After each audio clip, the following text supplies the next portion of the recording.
perdón que empieza ya.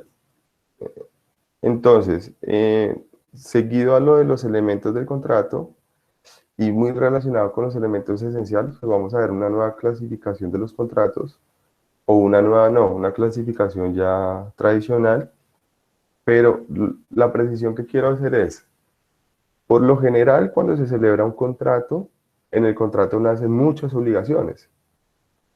Y hay quienes señalan que incluso hay una obligación de las más importantes en el contrato, y es que los contratantes deben comportarse de buena fe.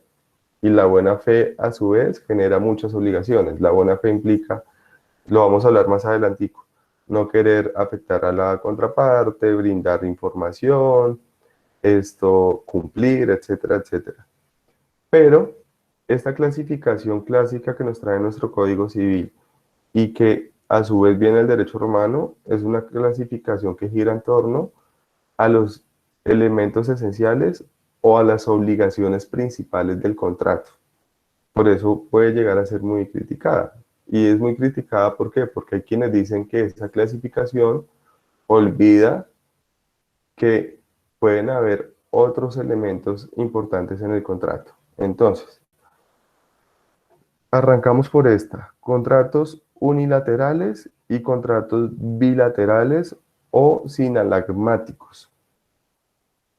Están señalados en el artículo 1496 del Código Civil, esa clasificación.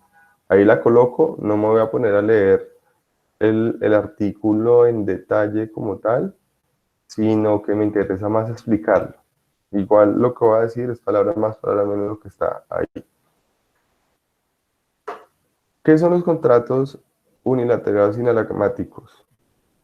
Antes de describirlos, me voy a ir un paso mucho más atrás. Perdónenme que de pronto parece que estuviera como en desorden, pero es que hay que explicar una cosa para poder explicar la otra. Digamos que en la teoría del negocio jurídico hay una diferenciación entre lo que es acto jurídico, lo que es negocio jurídico, lo que es contrato. Pareciera que es lo mismo, pero son tres fenómenos cercanos pero que difieren. Entonces, cuando hablamos de negocios jurídicos o de actos jurídicos, los negocios jurídicos o los actos jurídicos también se clasifican en unilaterales y bilaterales. ¿A qué se hace referencia en los actos o negocios jurídicos unilaterales o bilaterales? A que estemos en un evento donde ese acto es celebrado por una sola persona, unilateral, o bilaterales cuando es celebrado por dos personas. Incluso hay quienes hablan de plurilaterales cuando es celebrado por más de dos personas, en ese caso. Pero ojo, eso es lo que tiene que ver con actos jurídicos o con negocios jurídicos.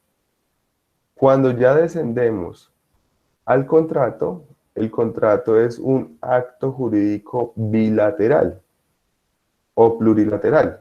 O sea, el contrato está dentro de la clasificación de acto jurídico y es un acto jurídico bilateral o plurilateral.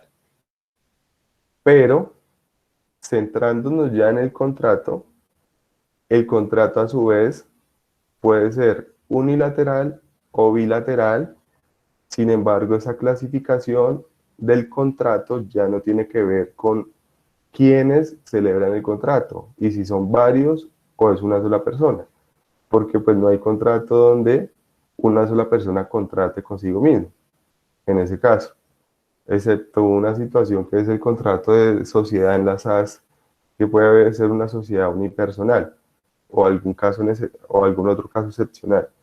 Pero a lo que hoy no sé si me hago entender es, tenemos la clasificación de contrato de acto jurídico unilateral y bilateral, dentro de los cuales el contrato es un acto jurídico bilateral, porque es celebrado por dos o más personas. Pero ya mirando el contrato puede ser unilateral o bilateral, pero ya no tiene nada que ver por quiénes lo conforman, sino que ya, como lo dice el 1496, lo que tiene que darse o lo que tiene que mirarse para saber si el contrato es unilateral o es bilateral es especialmente quién se obliga en el contrato, que eso ya es diferente. Porque puede que el contrato tenga más de dos personas celebrando el contrato, pero solo una persona se está obligando en ese evento. Entonces ahí va la diferenciación en ese caso. ¿Por qué se habla? Ya voy a explicar con ejemplos y lo detallamos más. ¿Por qué se habla de sinalagmáticos? Incluso hay quienes dicen que hay contratos unilaterales o sinalag- sinalagmáticos imperfectos. Perdón, acá que estoy moviendo la...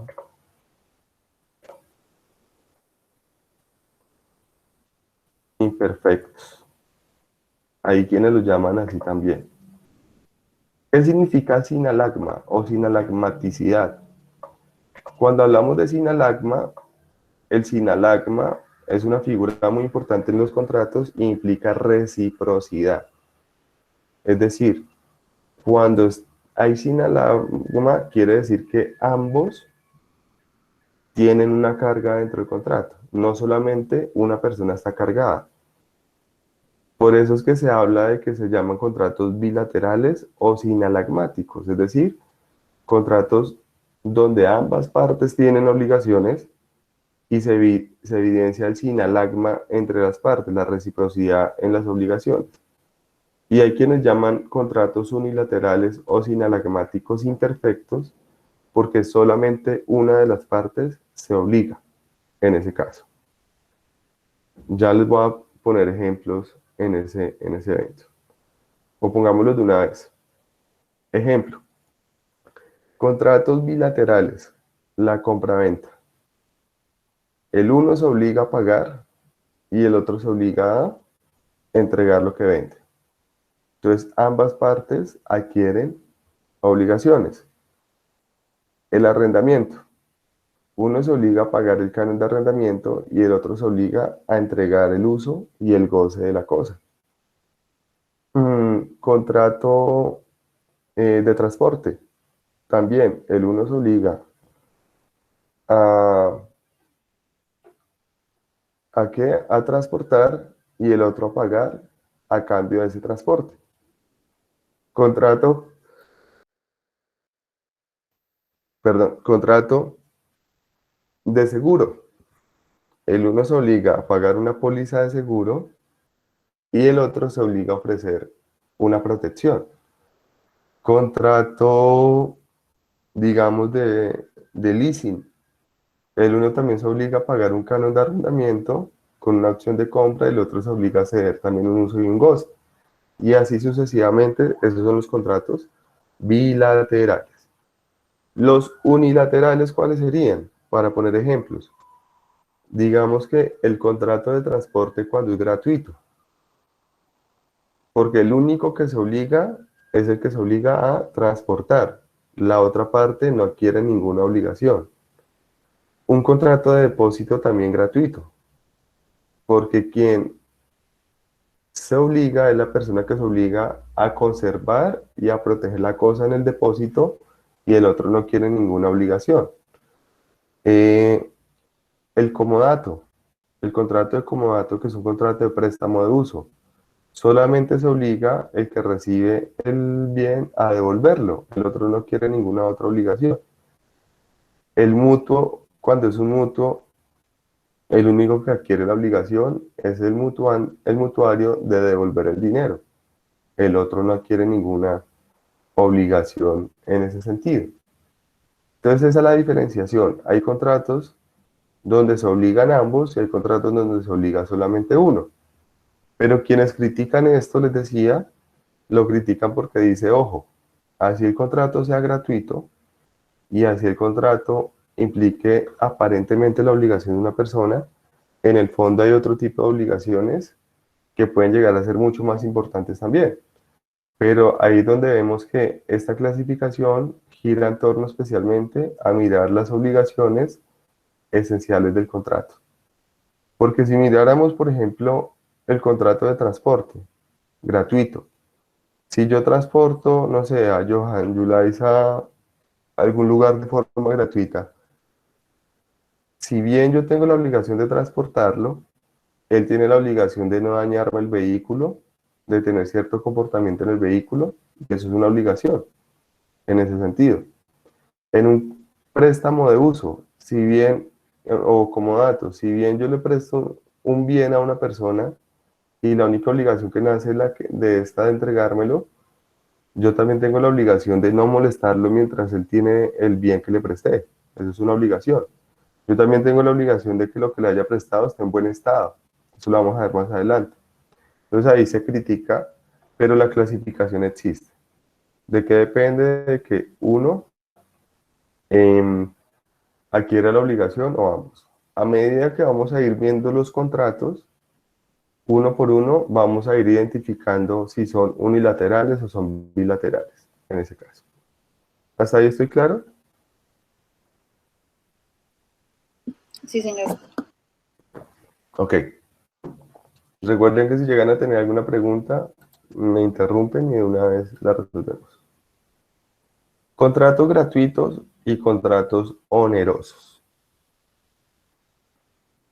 Están en el 10, en el 1497 y pues acá hay que hacer una pequeña referencia al respecto también.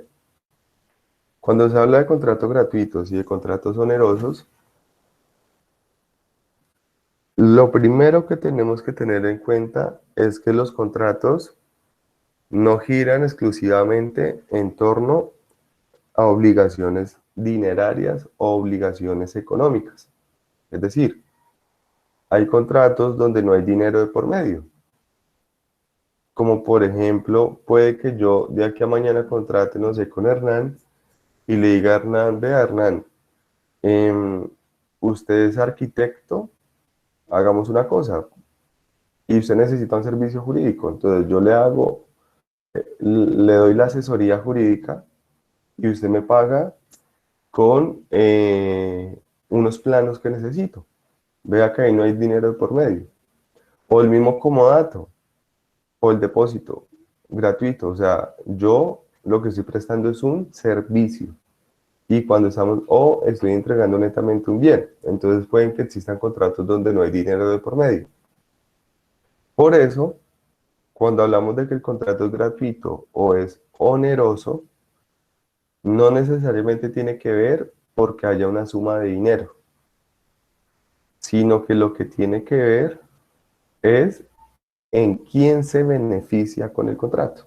Si se benefician ambos contratantes o solamente se beneficia un contratante. Porque vamos a poner un ejemplo ahorita donde puede que exista una suma de dinero de por medio y el contrato sea gratuito. Ya lo vamos a explicar por qué.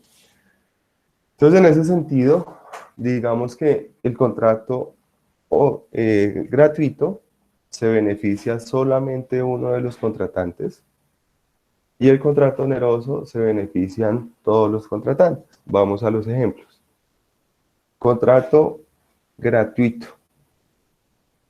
El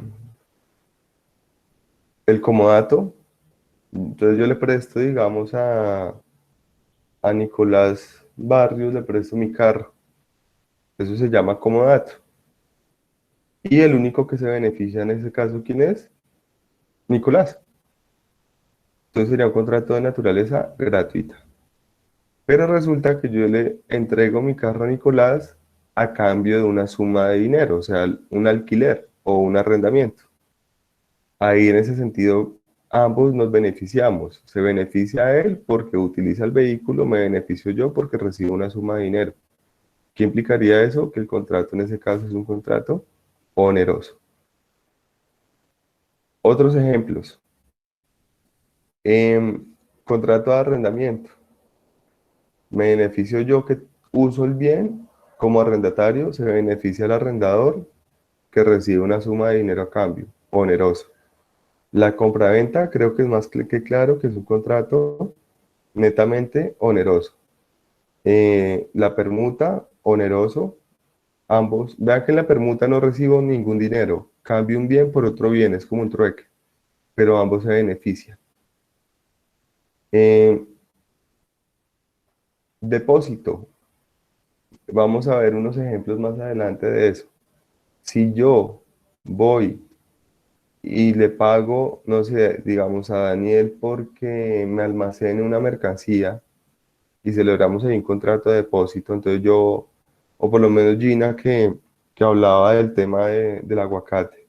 Gina es del norte del Tolima, ¿cierto? ¿Sí? Sí, señor, de Río Ok, Tolima. listo, porque allá después se mueve mucho ese tema. Entonces, digamos, si Gina necesita pagar un almacenaje del aguacate, entonces celebra un contrato de depósito para que se los guarden en ciertas bodegas con cierta humedad, cierta temperatura, lo que sea. Ahí sí de pronto estoy hablando de más porque no tengo ni idea cómo se almacena el aguacate, pero por lo menos con el café pasa. Entonces, ella va y paga por eso, pues es un contrato oneroso, porque ella se beneficia porque pues está utilizando ese servicio, pero se beneficia el que lo almacena porque cobran por eso.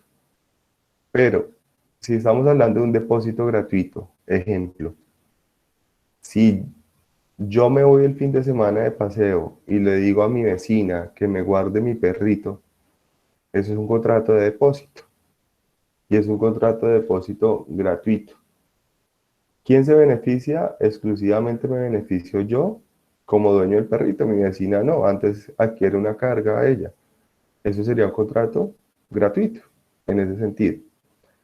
Otro ejemplo, ¿por qué pongo esos ejemplos tan, pareciera tan bobos del perrito y eso? Porque más adelante cuando vayamos viendo los contratos, vamos a ver que todo eso son contratos y se adquieren obligaciones y de aquí a mañana uno por hacer aparentemente un favor, no sabe que lo que está celebrando es un contrato, no sabe que lo que se está es obligando y no sabe que lo que se puede meter es en un problema.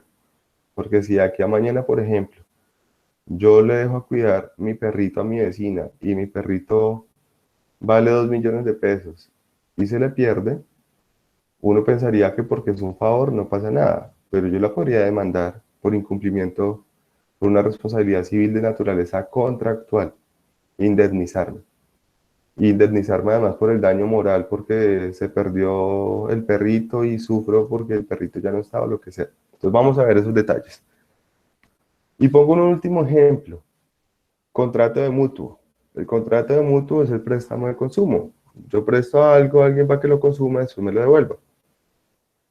Pero ya no me devuelve lo mismo, sino que me devuelve algo de la misma cantidad.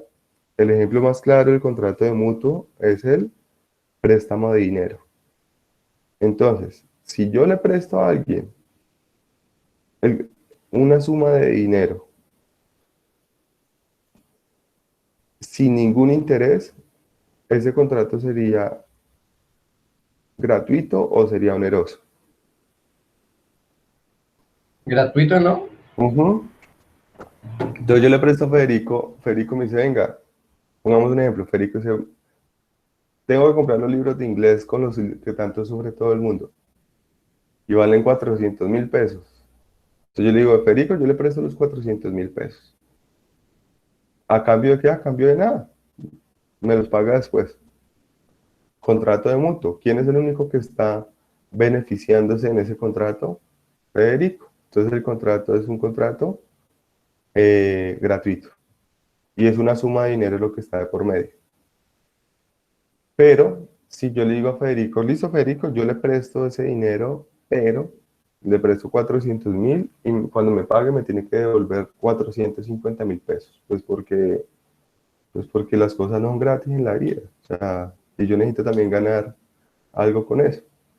Entonces ahí ya sería un mutuo con interés y en ese sentido pues ya es oneroso porque se beneficia a él que soluciona su problema, me beneficio yo que gano un interés a raíz de eso. Entonces ahí están las diferenciaciones. ¿Dudas o estamos bien? Igual esto es repaso, esto Bien, profe. ya todos lo vieron. Yo creo que ahí lo van recordando. Acá estamos repasando eso. ¿Qué sucede? Derivado de lo anterior, que cuando el contrato es oneroso y el beneficio es mutuo, no necesariamente el beneficio puede ser igual. Puede que alguien se beneficie más que otro.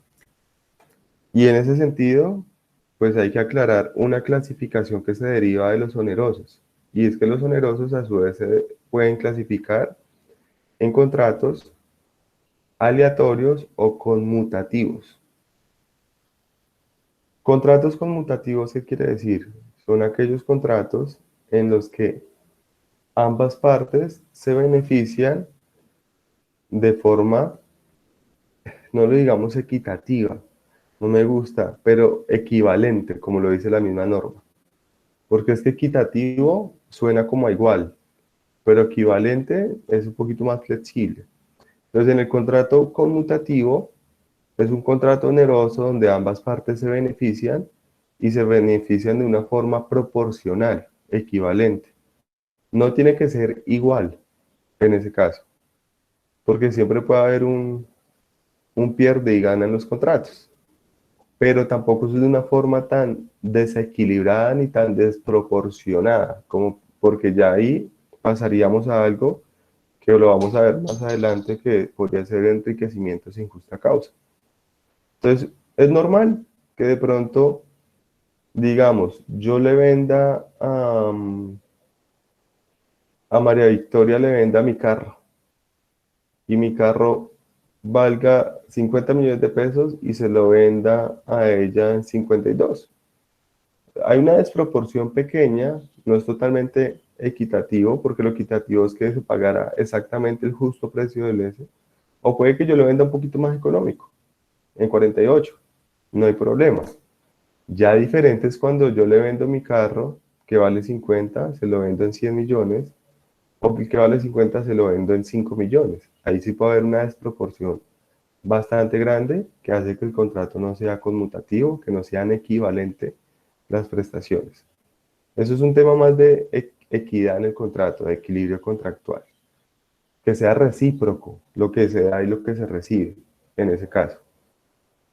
O equivalente, proporcionado. Y el contrato aleatorio es un contrato en el cual todo lo contrario, lo que yo estoy contratando es algo totalmente incierto, contingente, aleatorio, como el mismo nombre lo dice. Es decir, que puede que exista o no exista contraprestación en ese caso. Ojo, el contrato aleatorio de inmediato no quiere decir que mi contraprestación es una contraprestación irrisoria o inferior, sino que hay una alea. Y ese alea puede implicar que mi contraprestación sea menor o pueda ser mucho mayor a lo que yo di. Por eso los ejemplos claros, ¿cuáles son? Lotería o contrato de seguro. ¿Por qué? ¿Qué pasa? En la lotería yo pago 7.800 pesos por hacer el baloto con revancha, por decirlo así. eh, y me puedo ganar 60.000 millones de pesos. Entonces uno dice, ¿hay equivalencia? Pues no, porque es que no es equivalente 7.800 pesos para recibir 60.000 millones de pesos. Miremoslo del otro lado, si yo no gano, no es equivalente que yo di 7.800 pesos y recibo nada, pierdo todo. Entonces ahí hay una desproporción, pero esa desproporción es aceptada porque gira en torno a un alia, a una contingencia, a algo. Cuando hablamos que hay algo contingente o algo aleatorio, es que algo que puede o no puede pasar. Pero yo desde el principio lo sé. Es lo mismo en el seguro. En el seguro, ¿qué sucede? En el contrato de seguro, yo pago, digamos, 2 millones de pesos por el seguro de mi vehículo y puede que en todo el año no reciba ninguna contraprestación, porque nunca me siniestré, porque nunca fui a tomar y nunca pedí ni siquiera un conductor elegido, que a veces es lo que uno más utiliza de pronto en el carro antes de que propiamente utilizarlo por un siniestro. Nunca me pinché y llamé al servicio del seguro, nada. Entonces pagué 2 millones de pesos y recibí en ese año cero contraprestación. ¿Es desproporcionado, es desequilibrado? Sí, pero uno era consciente del alia, de la aleatoriedad del contrato. Y el otro es, en el caso el contrario, que pagué 2 millones de pesos, me estrellé, el carro quedó vuelto una nada, el arreglo valió 40 millones de pesos o fue pérdida total y me entregaron un carro nuevo. Entonces uno dice, venga, pero ¿será justo con el seguro o equitativo que si uno da 2 millones le devuelvan un carro nuevo? ¿O me lo robaron o algo, un carro nuevo? Ahí está la aleatoriedad, no hay problema, no habría enriquecimiento sin causa. Acá hay que hacer una aclaración final. Claro está que si bien el contrato en principio es aleatorio, en el fondo el contrato es totalmente conmutativo. Y ya me explico por qué. Porque es que de pronto es aleatorio si usted lo mira en el uno a uno. Es decir, si usted me mira a mí con la aseguradora. Pero si usted mira en el fondo cómo funciona el contrato es conmutativo. Porque ¿qué es lo que sucede? Digamos, Baloto. Baloto le entrega a usted miles de millones de pesos cuando usted solamente pagó 7.800, pero porque es una contraprestación que gira en torno no solamente a sus 7.800 pesos, sino a los 7.800 de cientos de miles de personas que compraron el baloto. Entonces ahí la balanza se equipara. Lo mismo en el seguro. Eso es ley de grandes números. ¿El seguro cómo funciona?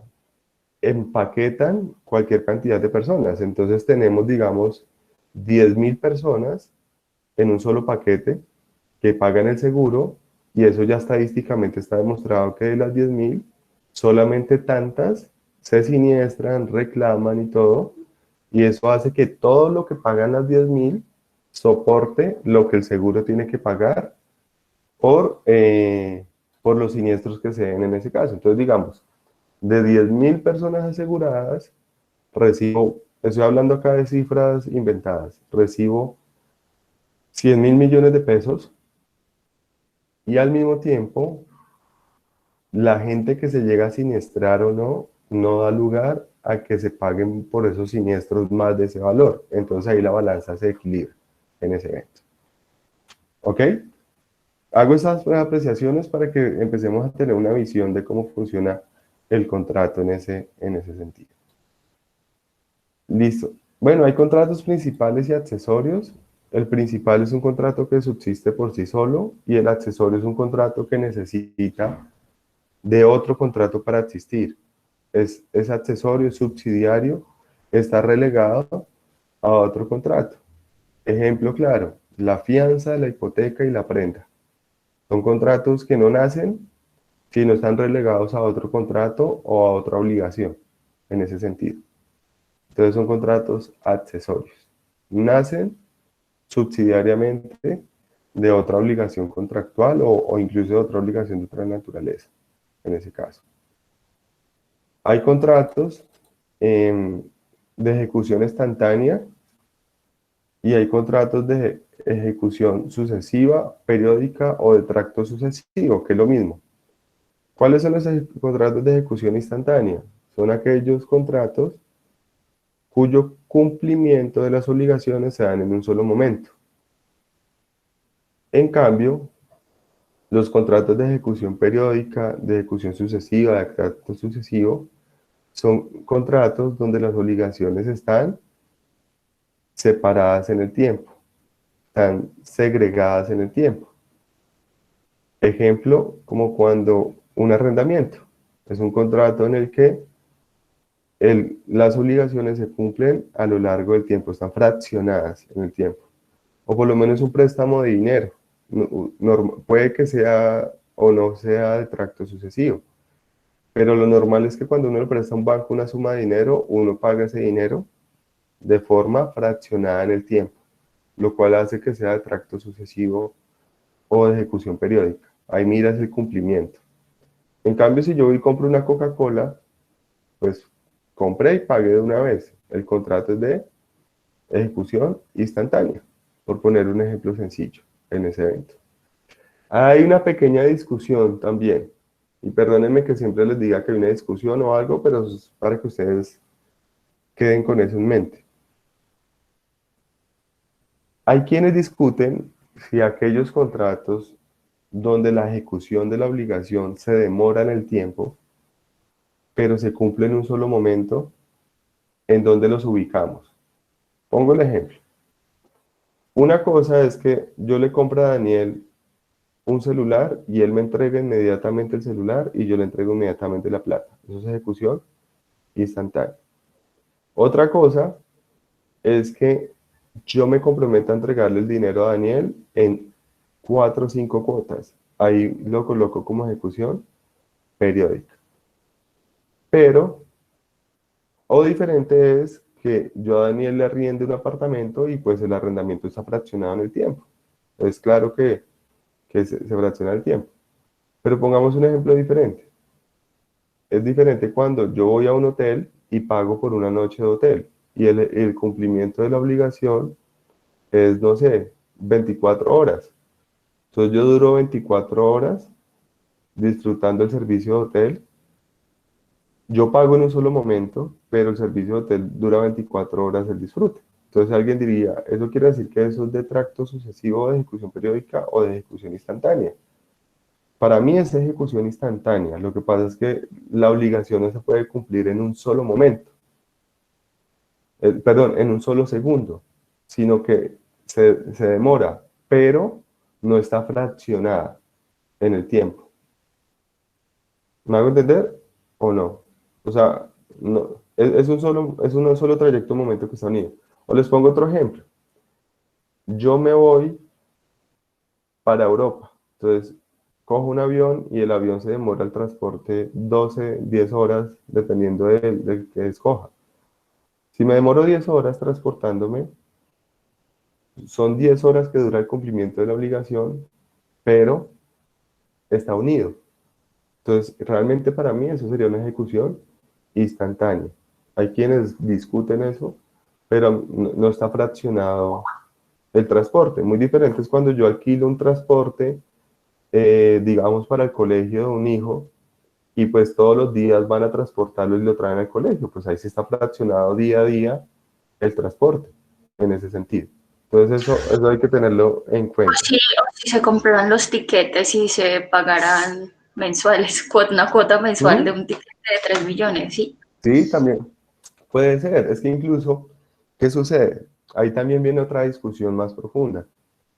Y es que hay quienes dicen que no debemos hablar de contratos de ejecución instantánea o de ejecución periódica y eso, sino que tenemos que hablar de obligaciones de ejecución instantánea o de obligaciones de ejecución periódica o tracto sucesivo, etcétera. ¿Por qué?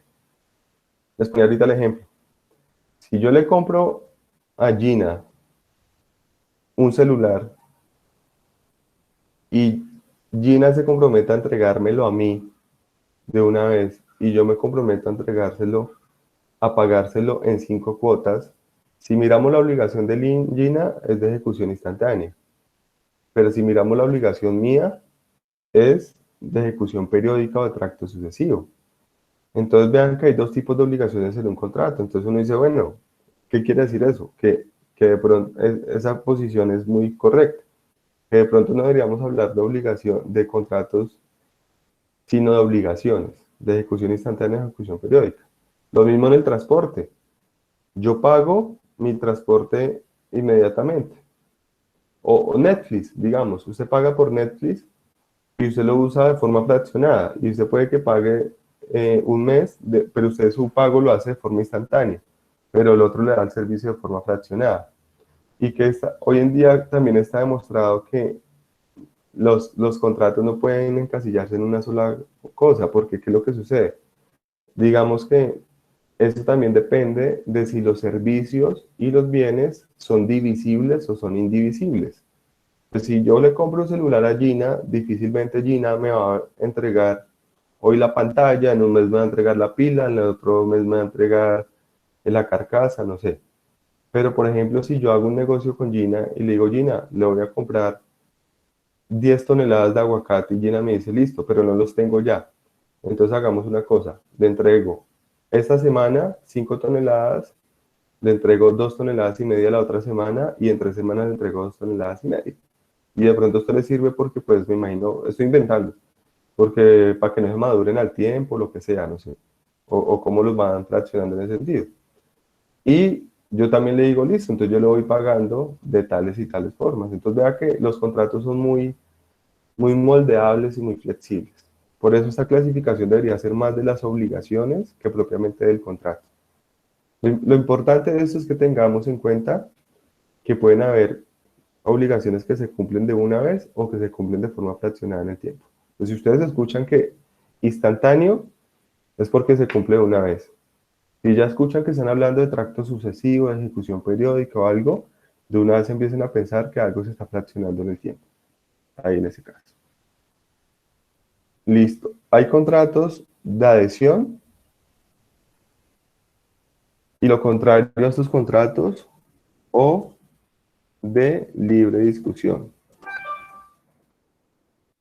¿Qué quiere decir eso? Contratos de adhesión son aquellos contratos en los que yo no tengo posibilidad de discutir nada, sino que a mí previamente me predisponen o me establecen las reglas de contrato.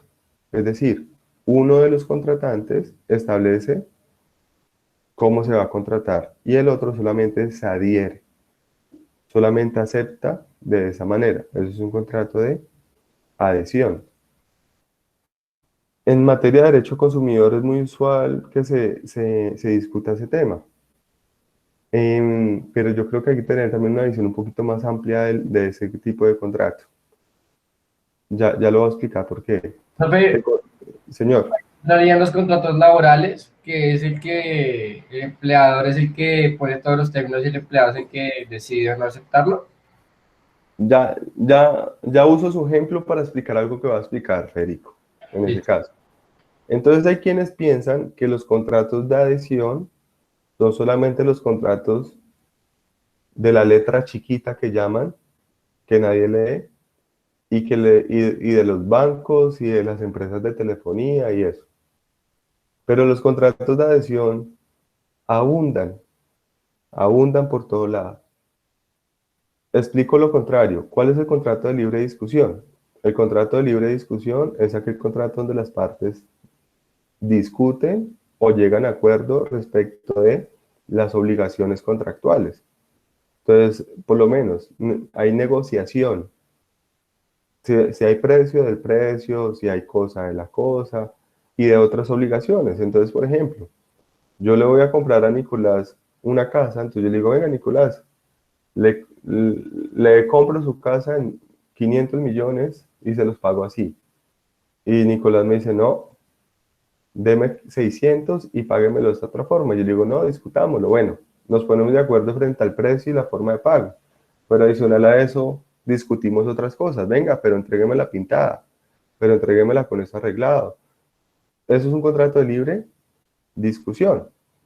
O puede que incluso algunas empresas, con esas empresas que uno cree, tengan contratos de libre discusión, porque por ejemplo, digamos, si la Universidad de Ibagué quisiera contratar el servicio de, de Internet para toda la universidad, que es abierto y todas esas cosas y todo, de pronto al ser un contrato tan grande, sí pueda tener posibilidad de negociar con una empresa de telefonía o un proveedor de Internet. Entonces eso se mira es más desde el punto de vista que yo pueda discutir en el contrato. Si yo puedo discutir, ponerle una cláusula penal, quitársela, cambiarle el lugar de entrega, todo eso genera libre discusión. En cambio, el contrato de adhesión implica que solamente una de las partes dice, establece las pautas del contrato, predispone cómo es todo, y la otra parte solamente dice, sí, acepto. Es eso. ¿Y por qué digo que abundan esos contratos? Pues cada vez que usted va a un supermercado, celebra contratos de adhesión. O usted llega al Éxito, a Mercacentro y negocia algo, ¿no? Usted llega, coge el estante, pasa la caja y paga y se va. Es un contrato de adhesión. Usted no tuvo la posibilidad de discutir absolutamente nada. En la buseta, usted se sube a la buseta, paga la buseta y usted no tiene posibilidad de discutir absolutamente nada frente a ese tipo de servicio. Lo acepta como se lo están ofreciendo en la contratación. Si vamos a los bancos y a las empresas de telefonía, por ejemplo, y de servicios de internet y todo, pues lo mismo. A usted le dicen, la promoción es esta, y usted acepta o no acepta, punto. O usted llega al banco y le dice, no, venga, es que yo quiero que me metan eso, no es que no, le dice, señor, si quiere tarjeta de crédito a esta tasa, con esta modalidad y ya, punto, en ese evento. Aunque hay veces que de pronto se pueden negociar ciertas cosas, pero es muy, muy complejo. A veces dejan negociar cuando es para fidelizar al cliente, para que el cliente no se vaya. Pero inicialmente usted entra con un contrato de adhesión. En diferente es, por ejemplo, y esto acabo de decir una cosa que parece boba, pero lo digo porque a veces me parece como mal que uno lo hace, y es muy diferente cuando, por ejemplo, uno va a una plaza de mercado y se va, que lo digo que va a ser un comentario que me parece que no tiene que ver con la clase, pero para que de pronto les quede a ustedes en mente porque uno suele hacerlo, me parece que eso está como mal hecho. Usted va a un supermercado y esto vale esto y eso usted paga por él. Y usted no va y dice, venga, déjeme lo más barato, écheme otro tomatico, écheme otro banano, nada. Y paga caro. En cambio, si usted va a una plaza de mercado y a esa persona que está ahí vendiendo el mercado va a sobrevivir, usted una vez llega y le dice, venga, pero está como muy caro. ¿Y en cuánto me lo va a dejar para llevarlo? Y, no es que, y empieza a negociar. Y tras de eso, pero échemele otro tomatico, échemele otra cosa. Bueno, el comentario que hago es un comentario aislado, pero a lo que voy es que ese contrato sería de libre discusión, porque yo establezco, al menos negocio el precio, la cantidad, en ese sentido. O de ahí en adelante podemos ver más contratos, por lo menos yo como abogado. Yo contrato con mi cliente y mi cliente le dice, venga, le pago, pero le pago de otra forma, déjeme los menos, libre discusión. En el caso que dice Federico, del contrato laboral, puede ser un contrato tanto de libre discusión como de adhesión, en ese caso. ¿Por qué puede ser de adhesión?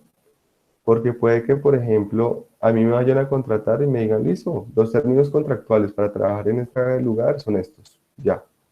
Le pagamos tanto, su horario es tal y sus funciones son tales. Ah, que es que yo quiero que me paguen más, que el no trabajar los días, no. Si no le sirve, entonces qué pena, pero no lo contratamos. Pero también puede llegar a ser un contrato de libre discusión, porque puede que uno llegue y le diga, vea, eh, negociemos el salario, negociemos los horarios. ¿Por qué razón? Pues porque de pronto yo tengo mis hijos, tengo que llevarlos al colegio, entonces no me sirve entrar a las 7 de la mañana, sino mejor entrar a las 8. eh, y de pronto más bien flexibilizo los horarios de esta forma. Eso puede ser un contrato de libre discusión en ese sentido. Entonces, siempre los contratos pueden irse para un lado o para el otro en ese evento. Federico, claro el ejemplo que usted ponía. Sí, señor, quedó claro. Listo. Lo importante es que hay flexibilidad y forma de maniobrar los contratos en ese caso. Ok. Contrato de...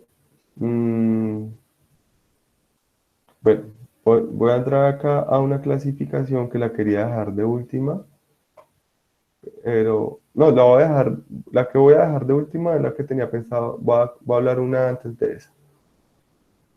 Contratos típicos y contratos nominados y contratos atípicos y contratos innominados. Típico y nominado no es sinónimo. Atípico e innominado tampoco son sinónimos, son cosas diferentes. Entonces hago esa aclaración previa porque de pronto uno se confunde en ese caso, creyendo que es lo mismo. Pero ¿por qué los coloco juntos? Porque suele pasar que por lo general el que sea típico sea nominado y el que sea atípico sea innominado.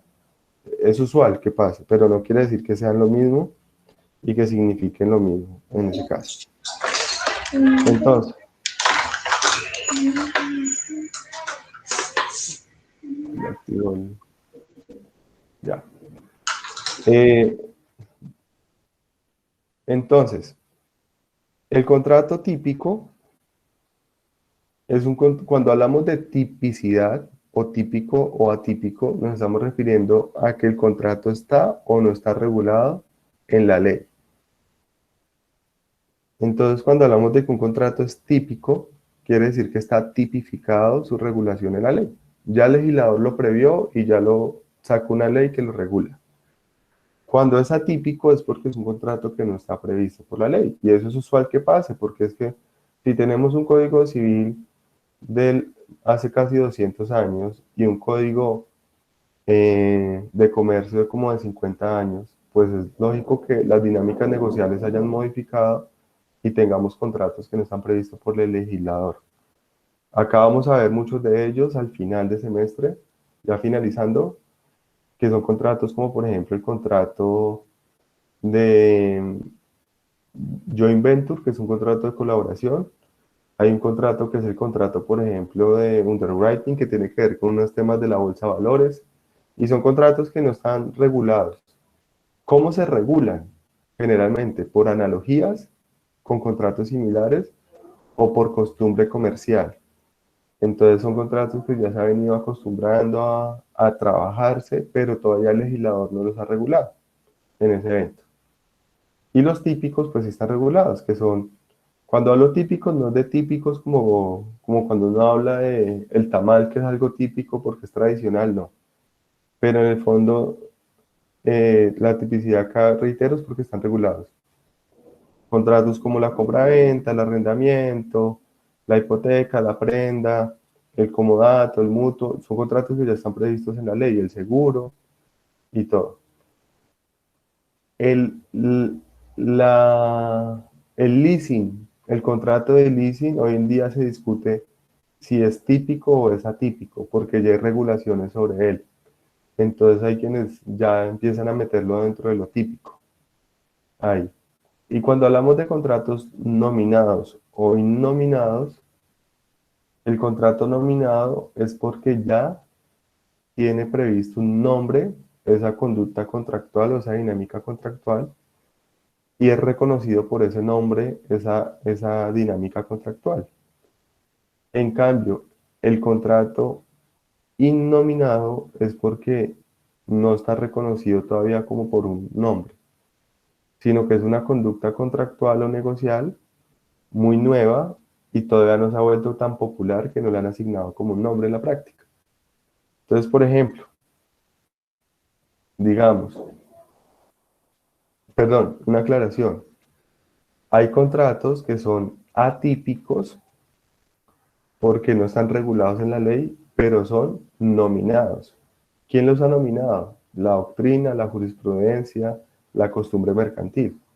Entonces, por ejemplo, el contrato de joint venture, que es un contrato de colaboración empresarial, ese contrato no está tipificado, no es típico, pero es nominado porque ya se identifica como un joint venture y ya se reconocen cuáles son sus características esenciales, que no están contenidas en la ley, reitero, sino que están contenidas en doctrina, en jurisprudencia, en documentos internacionales, costumbre mercantil, pero ya la gente tiene identificado eso.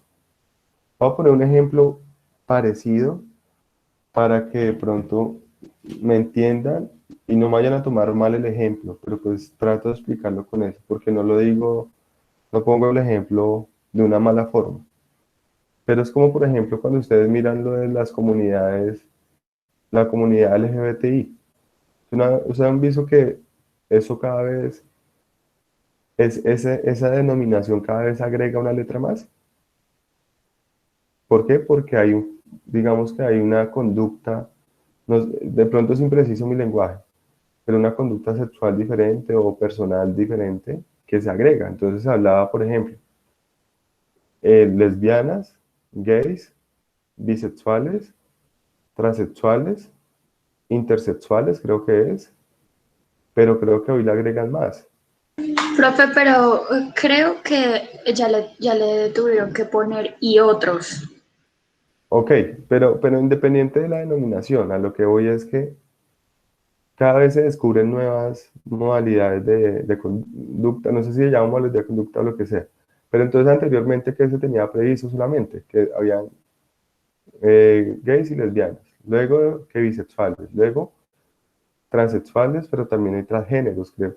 Ahora también se habla de pansexuales y así. Es lo mismo en el mundo de los contratos. Como que tenemos algo que es base y de ahí, cada vez que esto varía, implica una denominación diferente. Entonces, por ejemplo, el bisexual y el transexual y el pansexual puede que aparentemente sea lo mismo. Si usted le pregunta a su abuelita, para su abuelita todo lo mismo. Pero si usted los mira, hay diferenciaciones. Que porque mantiene vestido, que porque no mantiene vestido, que porque tiene, que porque no tiene, que porque, o sea, cosas así. Es lo mismo el contrato. Entonces uno cree que el contrato es igual, pero usted empieza a ver que este contrato ya no es similar. Entonces, ejemplo, el leasing. El contrato de leasing, ¿qué es? El contrato de leasing, lo vamos a ver mucho más adelante a profundidad, es un contrato que como que mezcló la compraventa, el arrendamiento y el mutuo. Hizo como un híbrido entre esos contratos.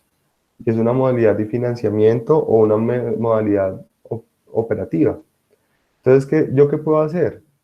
Yo puedo comprar un apartamento, celebrar un contrato de compraventa, celebrar al mismo tiempo un contrato de hipoteca para garantizar el crédito y celebrar un contrato de mutuo. Tres contratos, ¿no? Mutuo me presta el dinero el banco, hipoteca garantizo la obligación y compra-venta pues porque compro el bien. Pero entonces inventaron el leasing. ¿Y en el leasing qué hago? Yo no estoy pagando un crédito porque no es un mutuo, sino estoy pagando un arrendamiento. Y no es necesaria la hipoteca porque mientras yo pago eso, el bien no es mío, sino que el bien sigue siendo del banco.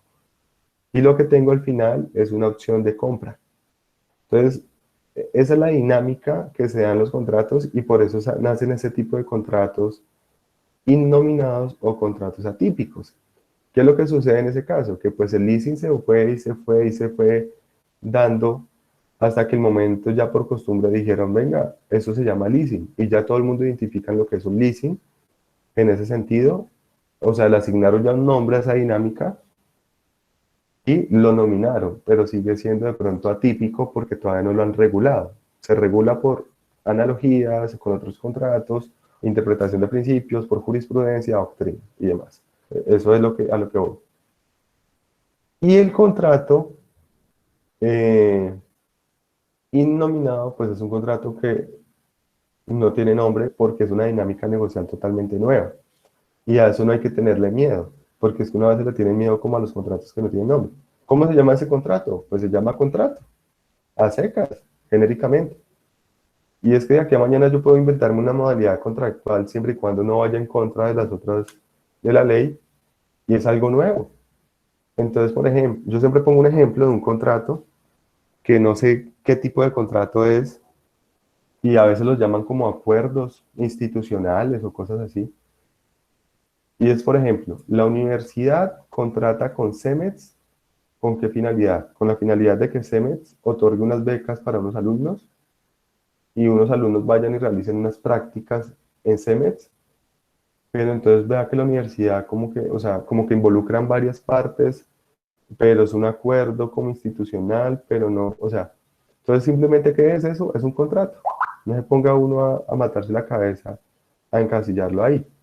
¿A qué voy también con esto? Que de aquí a mañana cuando ustedes redacten los contratos, no se encasillen en buscar lo clásico, sino que pueden crear una modalidad diferente y no hay ningún problema, siempre y cuando no sea contrario a la ley. O puedo, no sé, o sea, voy a hacer una bobada, así como la comida, así como el sancocho se prepara de una forma y no de otra forma, pues si de aquí a mañana alguien le quiso agregar al sancocho otra cosa, pues de pronto ya no es sancocho, es otra cosa, pero funciona.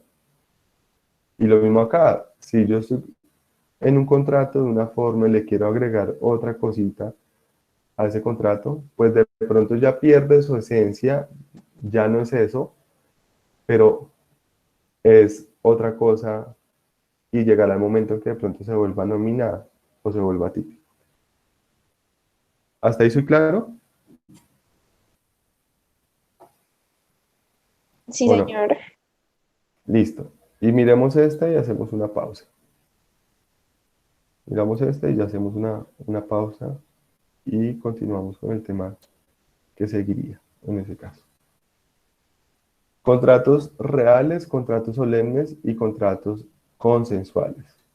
Están regulados en el 1500 del Código Civil. Entonces, primer claridad también que hay que hacer. Nosotros creemos que hay una clasificación y esa clasificación no existe, que es contratos verbales y contratos escritos. Eso no existe. O sea, cuando hablamos de un contrato verbal o un contrato escrito, lo vamos a hablar ahorita, eso tiene que ver más con un aspecto formal del contrato. Cuando hablo de un aspecto formal es como en dónde consta el contrato. Pero la clasificación realmente es consensual, es real y es solemne.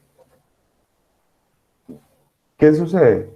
Hay quienes piensan también que el contrato consensual es sinónimo de contrato verbal. Eso no es cierto. Y hay quienes piensan que el contrato solemne es sinónimo de contrato escrito. Tampoco es cierto. Entonces ya los vamos a entrar a explicar. Cuando se habla de contrato consensual, es el contrato donde solamente importa el consenso, la consensualidad. Cuando hablamos del consenso, ¿qué quiere decir? Que lo único que importa es que haya un acuerdo de voluntades. ¿Para qué? Esa clasificación en donde se ubica, donde toma importancia, en la formación del contrato. Es decir, que si estamos en un contrato, que el contrato se ubica donde toma importancia, en la formación del contrato. Es decir, que si estamos en un contrato, que el contrato se forma y nace la vida jurídica con tan solo la consensualidad, o sea, con tan solo el acuerdo de las partes, eso es un contrato que se llama un contrato consensual. No necesito más. Es más, yo podría en ese momento decirle a Gina, Gina, le compro una tonelada de aguacate. Y Gina me dice, vale tanto. Yo digo, no, pues, ¿y dónde me la entregan? No, se la entrego en tal lado. Bueno, ¿y usted asume el transporte? No, lo asume usted. Negociamos y el contrato está hecho. Consensual. No necesito escribir absolutamente nada. Habladito, en ese caso. Sí, como lo dice Hernán, los elementos, acuérdense que los elementos esenciales, o sea, cuando hablamos de los elementos esenciales, que nos pongamos de acuerdo sobre ellos. Entonces, en ese sentido, el contrato está hecho con Gina. O puede que me ponga, acá estemos hablando y yo,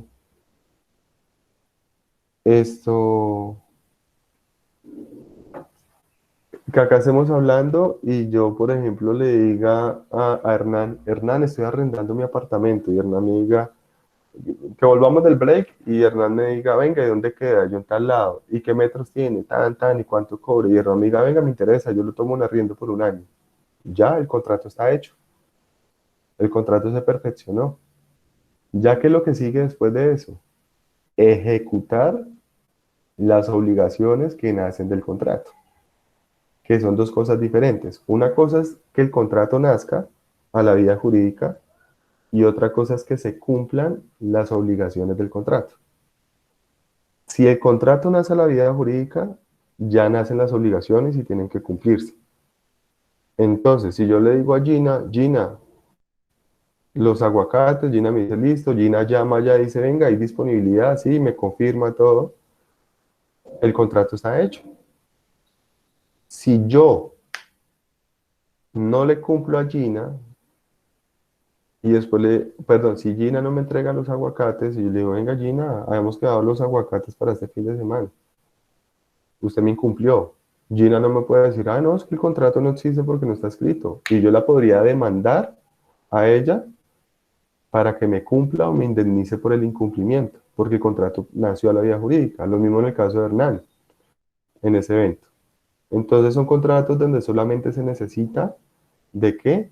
Del acuerdo de voluntades de las partes sobre los elementos esenciales al menos para que el contrato nazca a la vía jurídica. Ya voy a hacer una aclaración adicional a eso.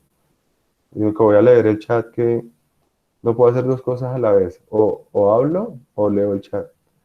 En el momento en que una de las partes no cumpla con las obligaciones y que como la otra parte demuestra que cortaron. Listo. Entonces vamos a leer, vamos a responderle a María Paula de una vez, en ese sentido.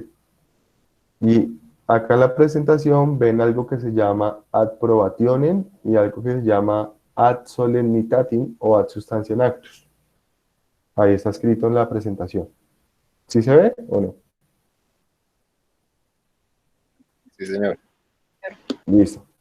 ¿Qué significa eso y por qué lo coloco ahí? Porque es que, ojo, cuando el contrato es consensual, no requiere ninguna formalidad para que nazca la vida jurídica.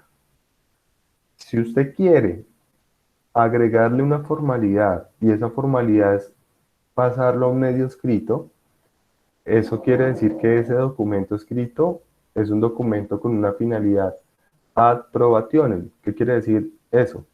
Que es con la finalidad de servir de prueba de la existencia del contrato en ese evento. Pero no quiere decir que si no está el documento, el contrato no exista. Lógico. ¿Cuál es la recomendación? Que exista prueba del contrato y que los contratos consten por escrito. Pero tampoco tiene que ser esa formalidad tan rigurosa. ¿Qué puede pasar? Que yo no coloque el contrato por escrito, pero esta clase está quedando grabada. Entonces, contratamos y de aquí a mañana, ¿cuál es mi prueba de que el contrato existió? La grabación de la clase. Y ahí le voy respondiendo a María Paula.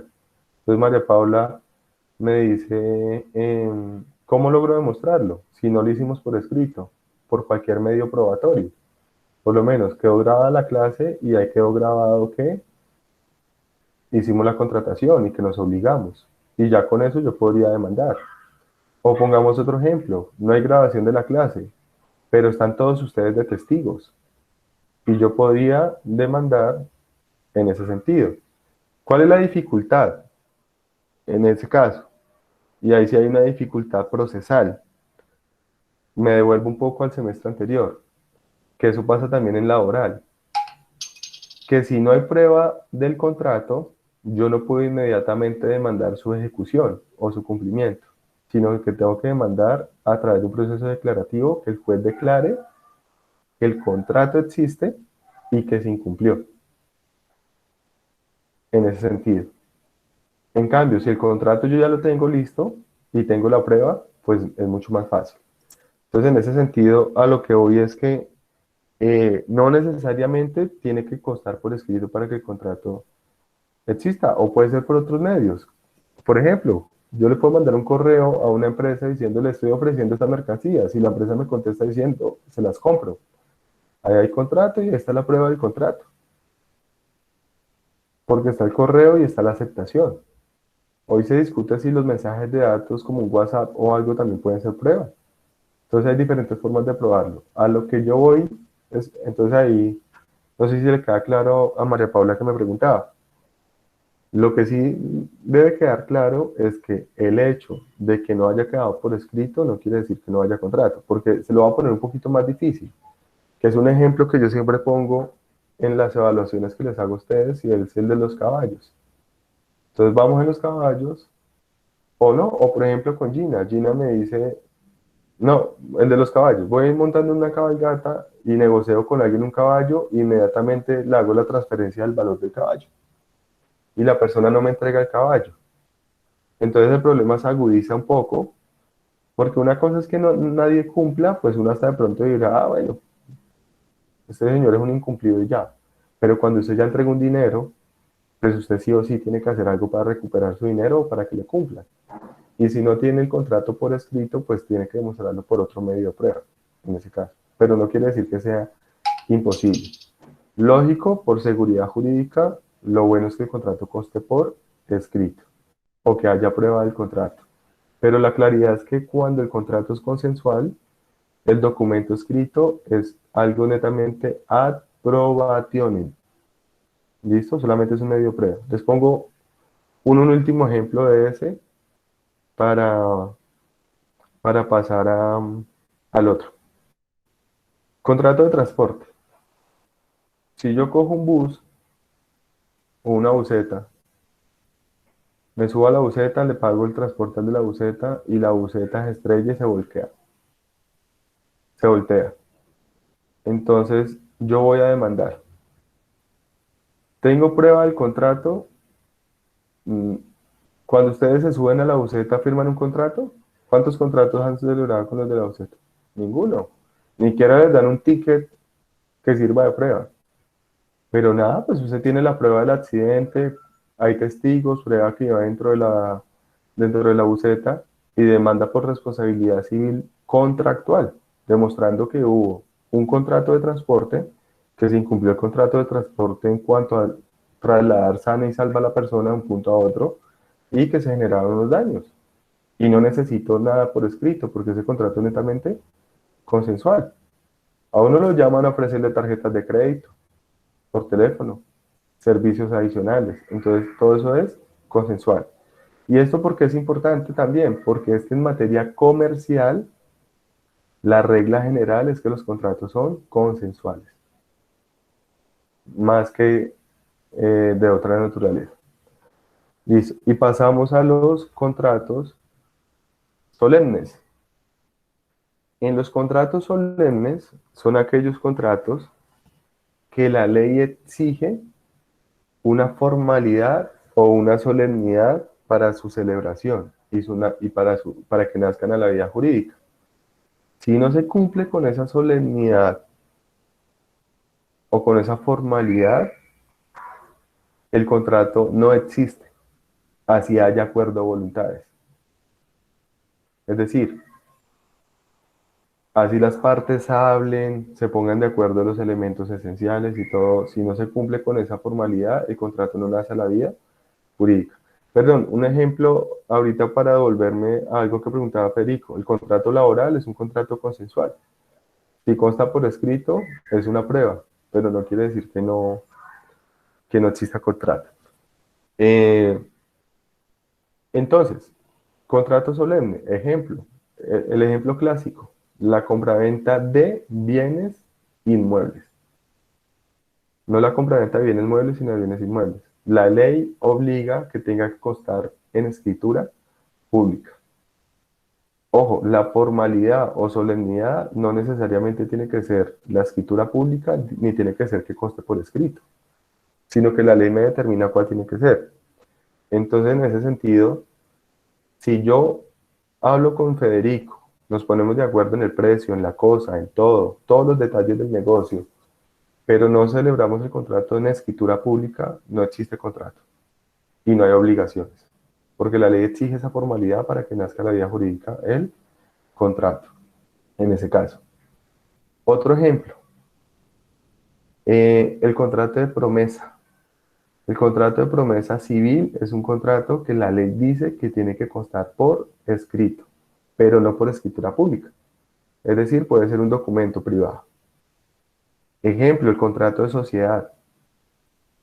El contrato de sociedad solemne tiene que constar por escritura pública, excepto cuando se trata del contrato de sociedad por acciones simplificadas que puede constar por documento privado. Entonces vean que ahí tenemos también ejemplos de solemnidad. Otro ejemplo diferente que no tiene que ver propiamente con medio escrito, el matrimonio. El matrimonio es un contrato solemne. ¿Por qué? Porque tiene que celebrarse ante cierta autoridad. Entonces, si yo ahorita en pandemia me enloquezco, me enamoro y me voy para Santa Marta en el Tayrona y hago un ritual y un indio me casa con mi novia, hubo consensualidad, sí, nos pusimos de acuerdo, nos prometimos amor eterno, lo que sea, todo normal, pero no hay una formalidad clara que era que se celebrara el contrato ante cierta autoridad. Es decir, que el contrato no existe, porque es un contrato netamente solemne, en ese sentido. Y uno diría, venga, pero ¿cómo así? Sí, sí. O sea, por un papel, porque no lo hizo fulanito. Entonces, ¿dónde queda el poder de la palabra? Lo siento, la ley me dice cuándo es así y cuándo no es así. Que quede claridad, el contrato de arrendamiento es contrato consensual. La gente suele hacerlo por escrito por seguridad. ¿Y qué pasa entonces cuando el documento es una solemnidad que se exige para que el contrato nazca a la vida jurídica? que esa solemnidad es la que llamamos, como lo coloqué en la diapositiva, ad substantiam actus o ad, ahí está en la diapositiva, o ad solemnitatem, ¿listo? Porque ahí ya la solemnidad o el documento es un requisito sine qua non para que nazca la vía jurídica, el contrato, en ese evento. Y los contratos reales hoy en día son muy criticados. Yo soy en particular uno de los que los critico, para mí deberían desaparecer. Y ya hay ordenamientos jurídicos de otros países donde han desaparecido. Son unos contratos que se perfeccionan o nacen a la vida jurídica solamente cuando se entrega la cosa objeto del contrato. Pero ojo, ahí no nos vayamos a confundir en ese sentido. Cuando digo que se perfeccionan solamente porque cuando se entrega la cosa, hay que volver a una claridad que les decía ahorita, y es que hay que dividir dos momentos. Una cosa es la celebración del contrato y otra cosa es el cumplimiento de las obligaciones contractuales. Esta clasificación también tiene que ver es con el nacimiento del contrato. ¿Por qué digo eso? Porque hay muchos contratos consensuales y hay muchos contratos solemnes donde se entrega algo. Ejemplo claro, la compraventa. Pero esa entrega no tiene que ver con la celebración del contrato, sino que tiene que ver con el cumplimiento de las obligaciones del contrato. Es decir, para formar el contrato o que nazca el contrato de compraventa, yo no tengo que entregar absolutamente nada, sino que solamente tengo que, si es un bien mueble, dar mi consentimiento, celebrar el acuerdo, o si es un bien inmueble, celebrarlo mediante escritura pública. Ya diferente es que en el segundo momento se entregue un dinero, que es en el cumplimiento, o se entregue un bien, que incluso pueden ser posteriores, porque puede que yo celebre el contrato hoy, pero la entrega de la casa y la entrega del dinero sea dentro de 6 meses. Por eso son dos momentos diferentes. En el caso del contrato real, la entrega de la cosa se mira es en el nacimiento del contrato, para que el contrato nazca a la vida jurídica. De lo contrario, el contrato no nace a la vida jurídica. Esos contratos son como más taxativos. La misma ley dice cuándo se debe perfeccionar con la entrega de la cosa. Ejemplo, la anticresis, el comodato, el mutuo, el depósito, la prenda, son contratos reales. ¿Qué quiere decir? Que mientras no se haya entregado la cosa, no nace a la vida jurídica. Ejemplo, depósito. Mientras yo no entregue los bienes para que me los guarden, no hay depósito. Diferente es después la obligación que nace del depositario de restituirme los bienes. Esa es otra obligación diferente y otra entrega diferente. Comodato. Mientras yo no le preste la cosa que le voy a prestar, no hay comodato, no nace a la vida jurídica. Mutuo. Mientras yo no le entregue el dinero que le voy a entregar, no hay mutuo. Para poner un ejemplo ahí claro. ¿Por qué se critica mucho eso? Porque es que se puede defraudar la buena fe y puede haber un incumplimiento no de obligaciones contractuales, sino de obligaciones precontractuales. Y le voy a poner un ejemplo muy sencillo. Digamos que yo le digo a Daniel que le voy a prestar mi carro el fin de semana. Y llegado el fin de semana yo le digo a Daniel, no se lo voy a prestar, ya no quiero. Entonces alguien diría, bueno, pues nunca hubo contrato, porque el contrato nacía el día que yo le entregaba el carro. O de pronto Daniel me dice, venga, présteme 10 millones de pesos que necesito hacer un negocio. Entonces Daniel le va a comprar unos aguacates a Gina, necesita un dinero y viene y me dice, présteme 100 millones de pesos que necesito hacer un negocio con Gina. Yo le digo, listo, yo se los presto. Y cuando le entregan los aguacates a Daniel, Daniel viene y me dice, a mí deme los 100 millones, yo le digo, no, ya no se los voy a entregar. Entonces, lo dejo, como dirían coloquialmente, embalado, asomado, y yo le digo, lo siento mucho, pero es que el contrato de nosotros nunca existió. ¿Y por qué no existió? Porque la ley dice que solamente el contrato nace cuando yo le había entregado el dinero. Y la obligación que nacía era la de devolverme el dinero. Entonces eso viene en mucha discusión y por ejemplo hay unos casos en materia comercial donde la jurisprudencia ha puesto en tela de juicio el tema, sobre todo con los bancos. Y hay un caso muy puntual donde el banco le entregó a la señora el preaprobado del crédito, la señora celebró la promesa de compraventa, se comprometió a pagar una parte en dinero, la otra parte con el crédito, y cuando llegó el día de celebrar la compraventa prometida, el banco, voy a decirlo también de una forma muy coloquial, se chupó, se echó para atrás y le dijo, no, qué pena señora, pero ya no le vamos a prestar el dinero. Entonces, ¿qué pasó con la señora? Pues la señora había pactado una cláusula penal y unas arras, y pues perdió las arras. Adicional a eso, pues no le hicieron efectiva la cláusula penal, pero perdió el dinero de las arras, porque no pudo llevar a cabo el contrato. Ella demanda, y en ese sentido, ¿qué dicen? Dicen, venga, no hay contrato. El banco dice, es que nunca tuvimos contrato, porque el contrato es real. Pero también entonces la jurisprudencia viene, analiza y dice, venga, pero entonces ahí eso se presta para que los contratos no sean serios. ¿Y dónde queda la promesa? ¿Y dónde quedan los deberes precontractuales? Entonces hay quienes dicen, bueno, solucionemos eso más bien diciendo que hubo un incumplimiento de naturaleza precontractual, porque nunca se celebró el contrato. Pero hay quienes dicen, no, ojo, porque entonces está llevando a que la gente incumpla con las obligaciones adquiridas y falta la buena fe. Porque entonces yo fácilmente lo que les digo, podría decirle, le presto y el día que llegue le digo ya no le presto. Y ahí puedo generar un perjuicio. Entonces hoy en día se discute ese asunto. ¿Estamos ahí claros? Sí, señor. Listo, perfecto. Ok. Ustedes me dicen, si seguimos, acabamos antes o hacemos una pequeña pausa, pero posiblemente pues nos demoramos más.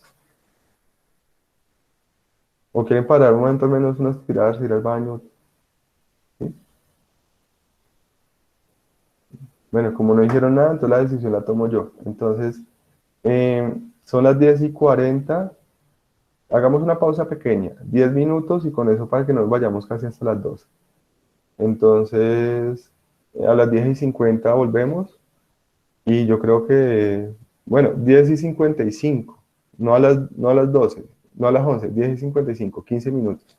Listo, ya nos vemos y arrancamos de una vez ahí para que acabemos por allá a las 11:30 más o menos, 11:40. Gracias.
Bueno, ¿me escuchan?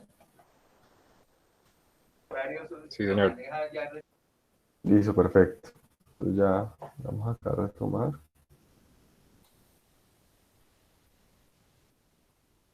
Bueno, como les he venido diciendo, pues la idea es, esos temas ustedes ya los han visto en sí, pero pues la idea es esto, volvernos a ubicar en ello. Entonces, es mucho más rápido, creo que hoy terminamos de principios y ya la próxima clase vemos algo de relacionado con otros aspectos del contrato y ya ahí vamos acabando esa parte introductoria. Profe, Entonces, cortado. eh, señor, Se le está recortando mucho, profe. Se le está entrecortando mucho, profe. ¿ya me escuchan mejor o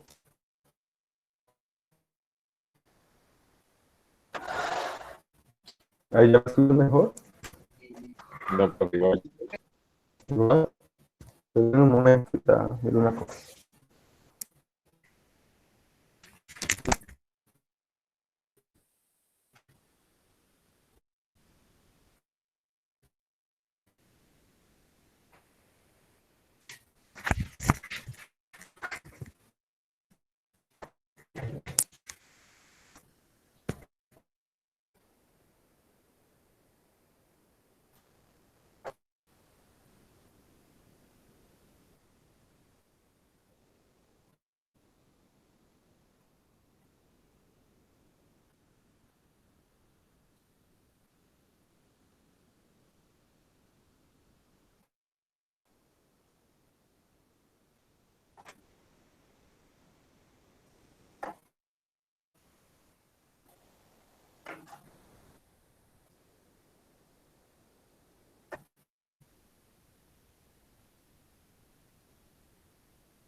¿Me escuchan ahí? Profe, se le escucha como lejos.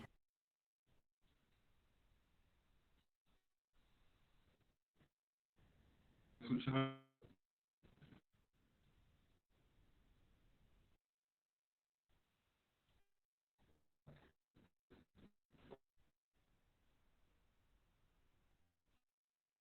¿Me escuchan?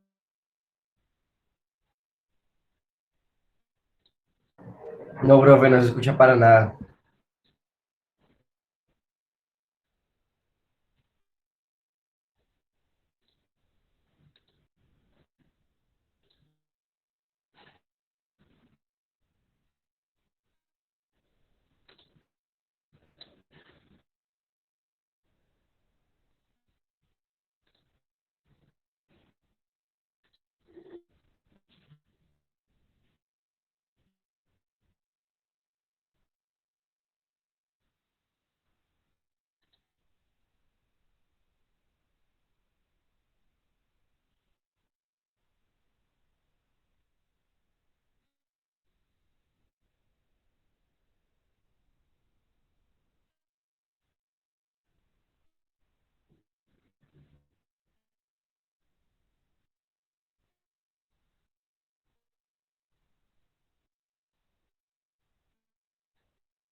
Ahí me escuchan.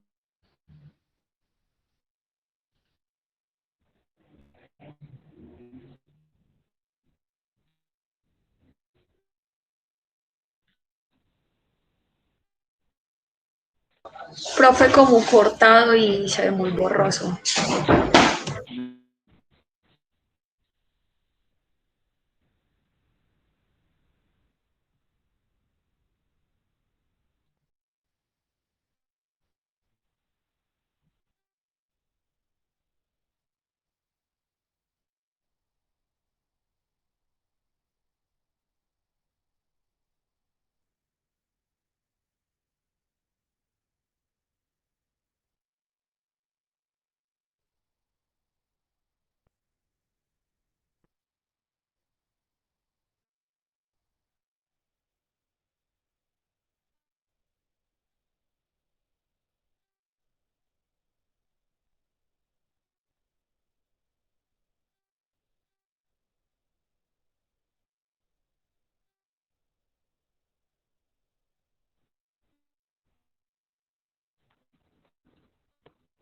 Ahí me escuchan un poco mejor.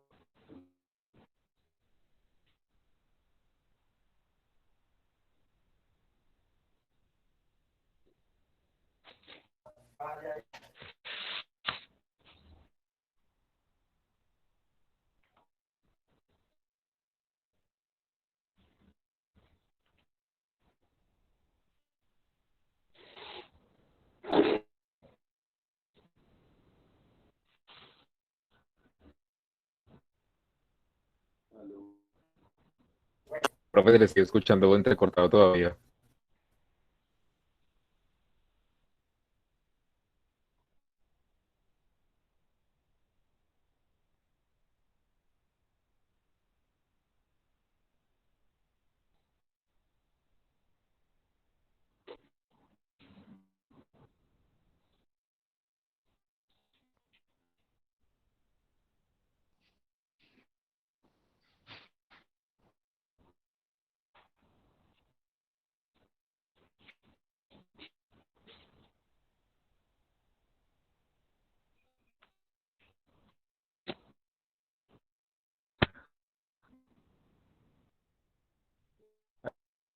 ¿Escuchan?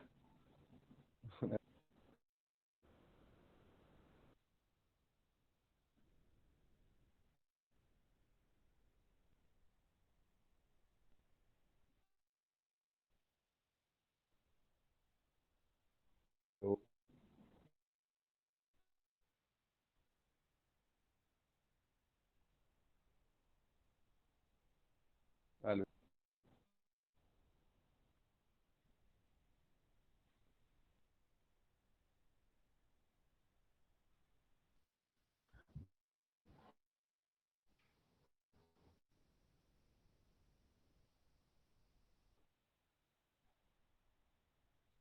¿Me escuchan?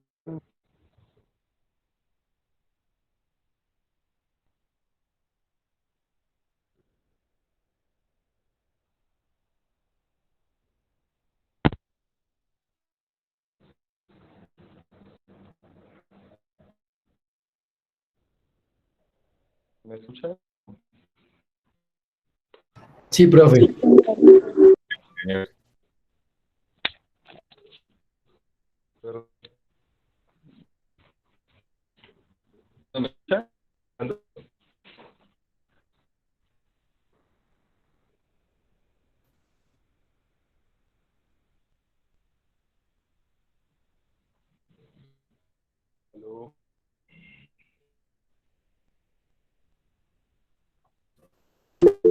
Profe, te escuchas cortado.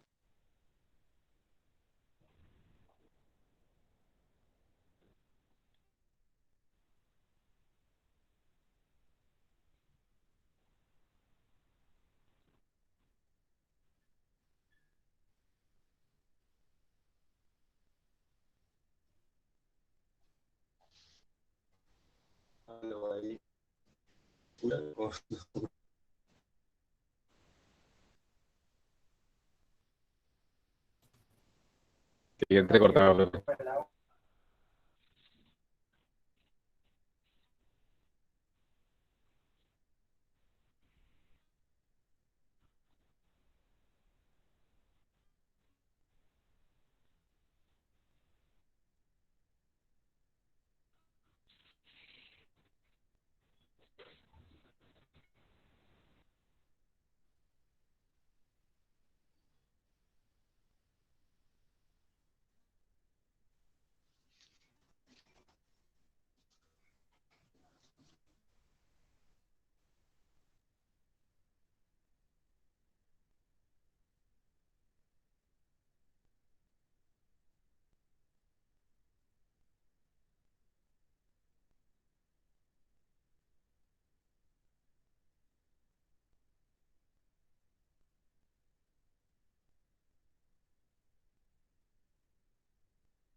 Sí, señor. Ahora sí.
Les llegó al chat un mensaje o le escuchan?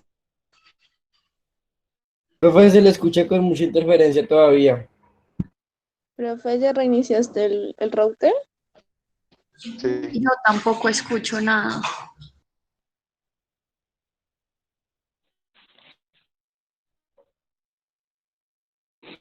Les llegó al chat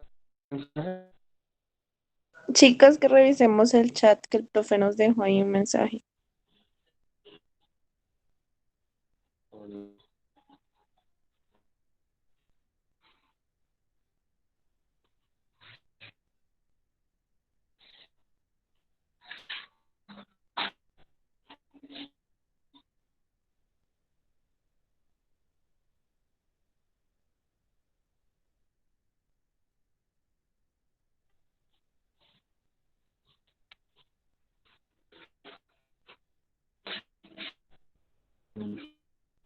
Perdón, ¿ahí me escuché?